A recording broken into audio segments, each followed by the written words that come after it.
Thank you, Madam Speaker.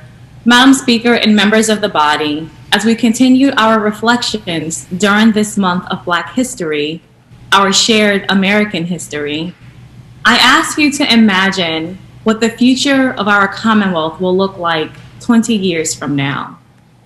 By then, this body will be filled with new leaders, new faces, and hopefully continued energy to bring about change. Imagine with me the issues of the day that will be debated, Madam Speaker.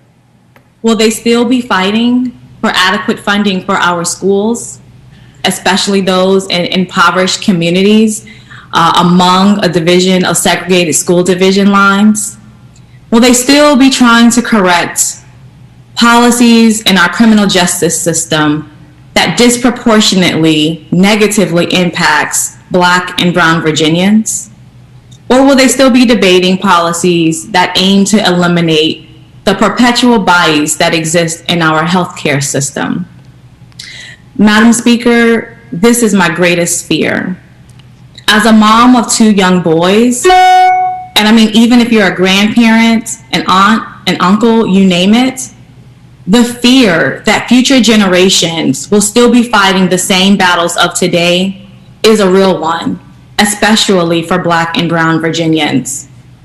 As I look back at the issues of the day well before my time in the 1960s and 70s and so forth, I continue to see remnants of the battles that plagued them, plague us, with very little change despite the sacrifices of so many people. The leaders of that time were arguing about our schools. They were arguing about affordable housing, and they were arguing about economic opportunities and equitable access and unjust treatment under the law. Ultimately, they were crying out about the racism that is embedded as normal practice within our society that has led to such issues as discrimination in our criminal justice system, employment, housing, healthcare. Plain and simple, here in our Commonwealth, institutional racism runs rampant, and they were crying out against it. But Madam Speaker, racism, it no longer looks like overt oppression and criminal racist violence. It doesn't look like someone calling me a nigger. It doesn't look like a cross burning on my lawn. It looks very different today, and there are so many proxies for it. And this is exactly why we have to be more vigilant in these times than ever before to combat it. Combat it in our systems and in our institutions. Madam Speaker, we find ourselves in the current state of our society today because we still cannot have a real conversation about systemic racism. Too often, this discussion is internalized and received as a personal attack. And before the conversation can even begin, people shut down. They get defensive, and their discomfort clouds their vision. But we must all realize that even though the familiar signs and symbols of racism of the past have faded into the distance, racism must certainly persist all around us.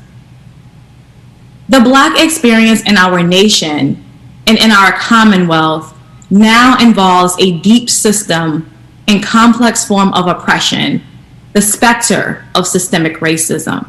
At every turn, every corner, through every structure and every system, we have structures that have been thoughtfully designed around the continued exclusion and oppression of Black communities.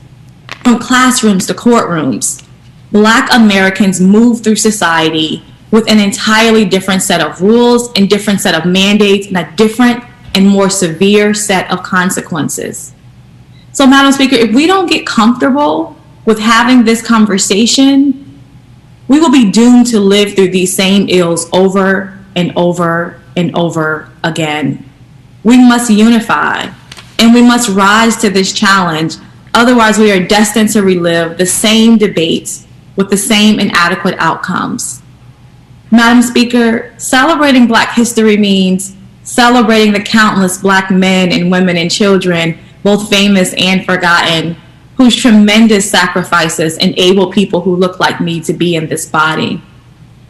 But we can do a little more than celebrate, because these sacrifices will have meant nothing if we do not rise to the challenges of today, which means rebuilding and strengthening our systems of government that are proving to continue to work against Black and Brown Virginians. To truly honor Black history, we must get comfortable with confronting the racism in every system and institution that we have to finally and formally excise it from our society. You cannot celebrate Black history if you cannot summon the moral fights for Black Virginians and Black Virginians' futures. As we continue the work of this session, I ask that you join me in please remembering this reflection during the month of Black history, my history, your history, our shared American history. Thank you, Madam Speaker. Thank you so much, Delegate Aird.